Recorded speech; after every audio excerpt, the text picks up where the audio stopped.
তো এইটা একটা সমস্যা রয়ে গেছে যে যে দুর্নীতির কারণে স্বাস্থ্য খাতে ব্যয় বাড়ানো যাচ্ছে না, আবার বরাদ্দ বাড়ানো না কম থাকার কারণে স্বাস্থ্যসেবা দেওয়া যাচ্ছে না। তো এখন এইটাকে অন্তর্বর্তীকালীন সরকার নুরজাহান আপার নেতৃত্বে এবং স্যার সাইদুর রহমান সাহেবের নেতৃত্বে এইসব জিনিসগুলো অ্যাড্রেস করতে হবে। তো এইটার যেটা হচ্ছে যে প্রথম কথা হচ্ছে যে আমাদের যে এক্সিস্টিং অ্যাসেট, আমাদের যে বিদ্যমান সম্পদ আছে, স্বাস্থ্য ব্যবস্থা যে ইনফ্রাস্ট্রাকচার আছে, সেটা ওনাদের যে স্ট্র্যাটেজি, সেটার একটা হলো যে বিদ্যমান যে অবকাঠামো আছে সেটার সর্বোত্তম ব্যবহার করা। সেটা শুধু যে স্বাস্থ্য মন্ত্রণালয়ের মধ্যে না, স্বাস্থ্য মন্ত্রণালয়ের বাইরেও যা যা প্রত্যেকেরই অবকাঠামো আছে, রেলের আছে, তারপরে স্থানীয় সরকারি বিভাগের আছে, নানান নামে।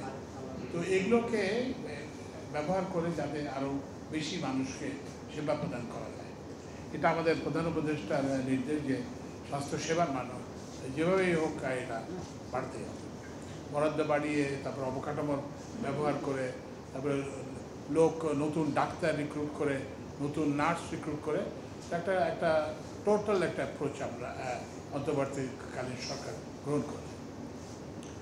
তো সেটারই অংশ হিসেবে এই যে আজকের যে সমঝোতা স্মারক হবে, এটা তারই অংশ।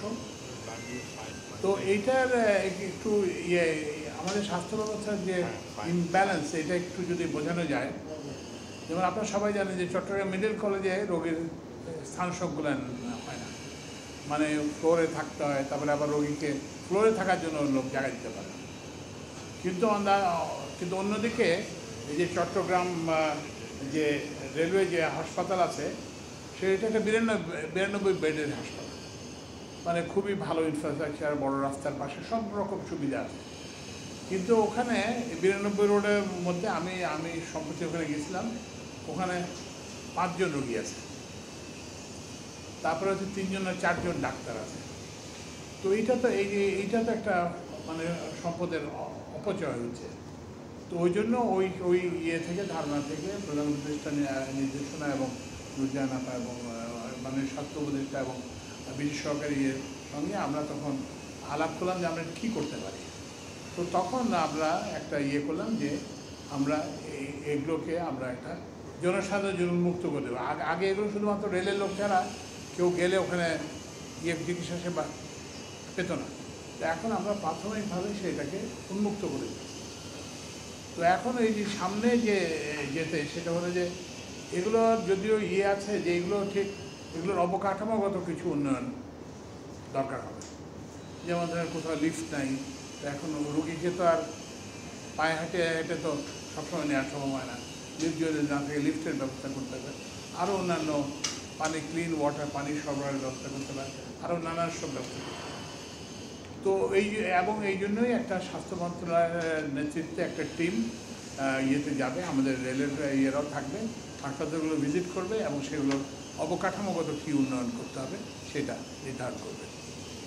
এবং সেইটা আমরা একটা রেলপথ মন্ত্রণালয় একটা ডিপিপির মাধ্যমে সেই অবকাঠামোগুলো উন্নয়ন করে দেবে। আর যেটা স্বাস্থ্য সেবার বিষয়টা, এটা কিন্তু স্বাস্থ্য মন্ত্রণালয় করবে। ওখানে প্রয়োজনীয় সংখ্যক ডাক্তার পদস্থ করা, নার্স করা, বিশেষজ্ঞ করার, কারণ বিশেষজ্ঞ না হলে তো লোক যাবে না হাসপাতালে। কারণ আপনি একটা খুব বেসিক জেনারেল ফিজিশিয়ান দিয়ে তো আপনি রোগীটা আসবে না। তো সেটার ব্যবস্থা করা, তারপরে চিকিৎসার সরঞ্জামাদির ব্যবস্থা করা, তারপরে হচ্ছে যে ওষুধের ব্যবস্থা করা, তারপরে হচ্ছে যে খাবারের ডায়েট সেটার ব্যবস্থা করা। তো এইটা যে আগামীকাল থেকেই যে আমরা ওখানে রোগী নিয়ে সেবা শুরু করতে পারবে এমন কিন্তু না, এমন পরিস্থিতি ওখানে নাই। তো ওই জন্য এটা স্বাস্থ্য মন্ত্রণালয় একটা বিধি করবে, একটা প্রণয়ন করবে রেল মন্ত্রণালয়ের তারপরে এটা আমরা পর্যায়ক্রমে, আমরা যদি বলছি এটা ওপেন, এটা কিন্তু কালকে থেকে ওপেন না। কারণ এখন তো ওই রোগী ডাক্তার তো আছে ওই 3 জনই ডাক্তার। এখন সবাই যদি 3 জন ডাক্তারের ওখানে যদি সবাই হাজির হয়ে যায় তাহলে হবে না। কিন্তু আমরা এবার কিন্তু খুব দৃঢ় পদক্ষেপ নেওয়া হবে, মানে এটা নিশ্চিত করা এবং এটা দ্রুতই করা হবে। তো এখন ওই স্বাস্থ্য মন্ত্রণালয়ে যারা যাবেন তারা অবকাঠামোর সঙ্গে আরেকটা জিনিস যদি মেহরবানি করে দেখেন তাহলে খুব ভালো হবে, সেটা হচ্ছে যে ইমিডিয়েটলি আমরা মিনিমাম ইন্টারভেনশন করে কি করতে পারি। যে আমরা তো একটা পরিকল্পনা পূর্ণাঙ্গ হাসপাতাল করতে তো সময় লাগবে, অবকাঠামো উন্নয়ন হতে হবে, জনবল লাগবে, তারপরে যে আমাদের অর্থ বিভাগের আছেন, অর্থ বিভাগের বরাদ্দ লাগবে, আমাদের তো যে স্বাস্থ্যখাতে বরাদ্দ অনেক কম।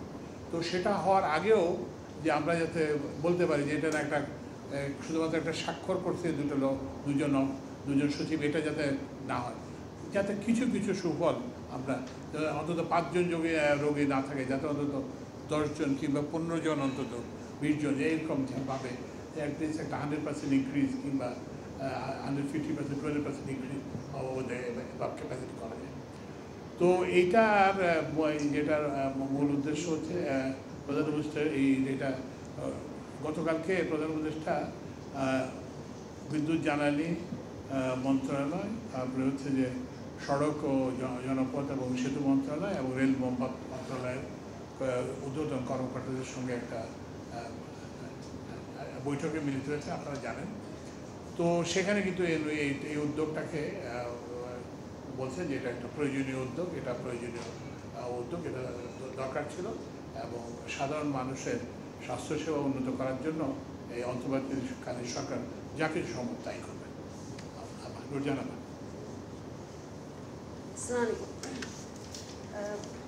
স্যার অনেক কিছু বলেছেন, আমি কিছু